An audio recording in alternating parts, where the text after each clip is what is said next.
Let's take a minute to look at what site orientation looks like for our mentors. These would be mentors working with those who primarily are year one new educators. There may be a few instances of year two with the site orientation, but primarily year one folks will be doing this.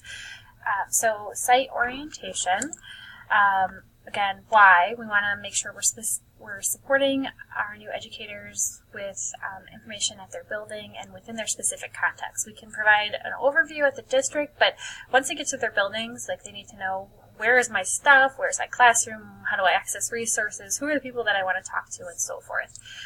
So the principal is going to provide some general information, but really we want and expect our mentors to work one-on-one with a new educator, helping them set up their classrooms, helping them, like I said, access stuff.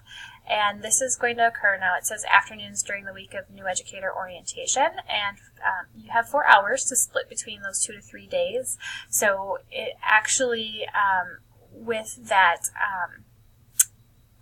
first day of new educator orientation, that's a requirement. So this year it's Thursday, August 23rd, from 1:30 to 4 p.m. is when site orientation is. And so during that time frame, you and your principal will need to work out specifically when exactly you want to do that. But you have a total of 4 hours. So the other afternoons during orientation, so the 24th and the 27th, the new educator has ALICE training one of those days. So you'll have to kind of figure out when the other time can be spent to support them in their classroom.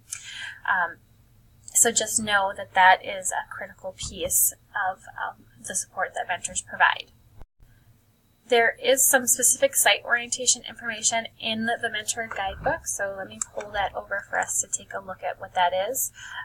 So you'll see there are some things that are administrator or principal led. So mentors, anything that you have checked over here, really those are the areas that you would want to focus on with your new educator. And these all link to specific sections of the new educator guidebook too. So tour, introducing to building personnel, now that's more of an administrative thing, but you can definitely support as a mentor within that. But how do I access these resources? How do I request resources? And then again, how do I set up my grade book?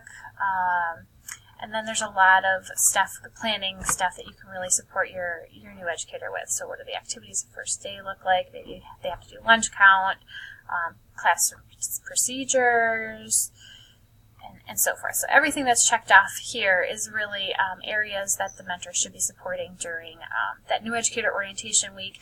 And, worst case scenario, if you haven't been able to meet with them during the new educator orientation week, finding some other time, during welcome back week or whatever, just to support them in making sure that all of these things have been addressed, because they aren't being addressed by anyone else, so it really needs to be you taking responsibility for that support.